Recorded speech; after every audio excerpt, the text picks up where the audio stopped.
Welcome to Bed Crime Stories podcast. I'm your host, T. To my bed crimers, hi, how are you? I hope you're having a wonderful day.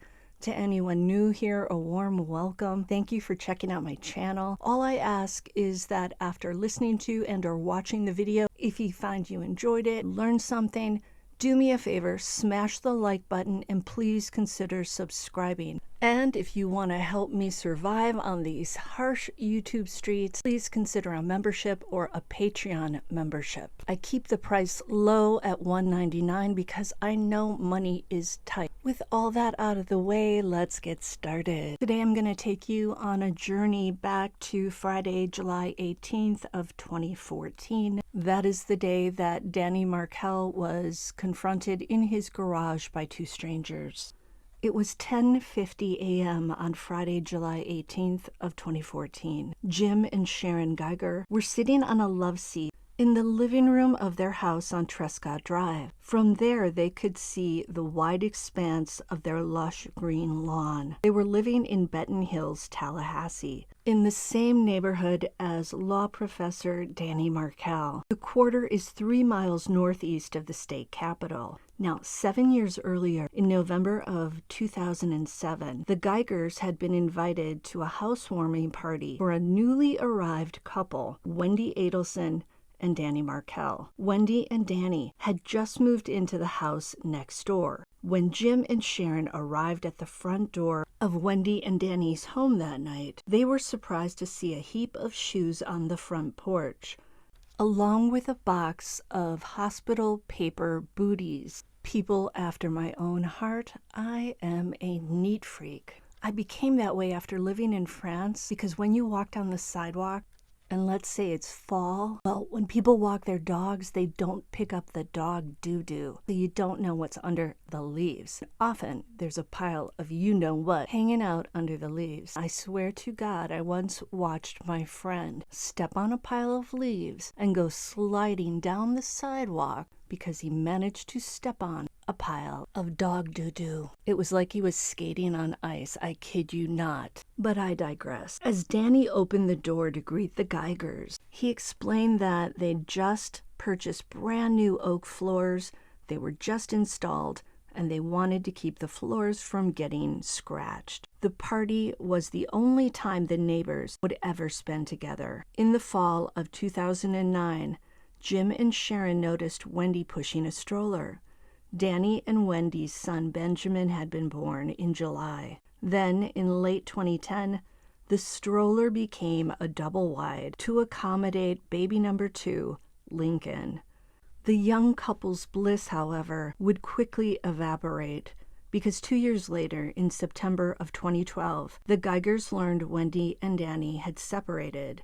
Thus, Wendi and Danny had only lived in the Trescott Drive house together for 5 years, enough time in which to have 2 children, and for their marriage to crumble apart.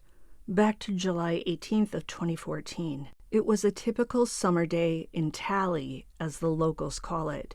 Jim Geiger had taken the day off to spend with his 2 granddaughters. Later that afternoon, Jim and Sharon and their grandbabies had plans to go to a movie.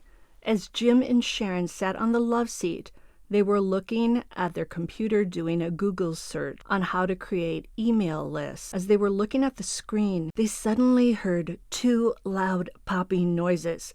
Pop! Pop! Jim got up, went to the front window. Out of the corner of his right eye, he caught sight of a light-colored car at the end of Dan Markel's driveway. The car quickly backed out, got onto the street, lurched forward, and sped toward Benton Road. As Jim watched all this, he got a sinking feeling in his gut. It seemed as though whoever was driving the car had maybe broken into Dan Markel's house and was now getting out of Dodge. Jim decided to walk over and check it out. Very brave man. I'll tell you right now, I'm a wimp. I would dial 911 and I would lock my front door and I would not come out. As he walked across his front yard, Jim noticed that Danny's garage door was up. When Jim got halfway up the driveway, he peered in. He saw Danny's black car was there, and its motor was running. Jim felt very relieved at this sight because it looked like Danny was about to back up. Not wanting to appear nosy, Jim quickly retreated and went home. After telling Sharon what he'd seen, Jim stood at the front window. He wanted to make sure that Danny did indeed back up. After 5 minutes passed, Jim was very concerned, and he told Sharon, Danny should have backed up by now.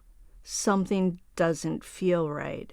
So Jim, ever the brave guy, goes back over to Danny's house. As he neared Danny's garage once again, Jim saw the garage door was still up and the car was still running.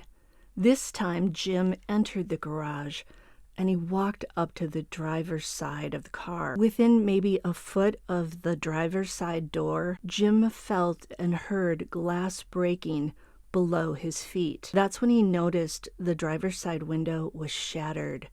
As he looked at the glass, he realized a bullet had gone through it. Jim thought, oh my God. That's when he realized Danny was slumped over the steering wheel and his head was coated in a thick layer of blood. Jim tried speaking to Danny but got no response. He could see Danny's head moving ever so slowly from side to side. Jim knew he needed to dial 911, but as he reached in his pocket, he remembered that he left his cell phone on the love seat at home. So Jim runs home and he dials 911. And it took what seemed like an eternity for paramedics to arrive. At 11:17, Jim finally saw a car approaching. It was a plainclothes investigator. Jim directed the guy to Danny's garage. Soon, Jim heard the investigator calling for an EMT. It took all that time, a solid 15 minutes, to get someone to finally agree to send medical help. Jim was incredibly frustrated. Soon, emergency personnel arrived to remove Danny from his car. They bandaged his head from the middle of his face to the back of his neck.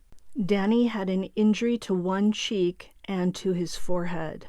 At 11:28, 40 minutes after Jim Geiger heard the two pops, the ambulance finally sped off. Now, Danny and Wendi's friends, Jeremy and Tracey Cohen, also lived across the street from Danny, about 15 houses farther from Benton Road than Danny. Jeremy and Tracey had actually moved to Trescott Drive when Danny and Wendi told them about the for sale sign in the yard 5 years earlier. The couples became friends at a Christmas party, which was ironic because they were all Jewish. Jeremy and Tracey had been frequent guests to Wendi and Danny's house for their Shabbat dinners, these meals that take place on Friday nights, and they usher in the Saturday Sabbath, a rest day. Tracey Cohen was at her office on the afternoon of July 18th when she received a text message from her sister.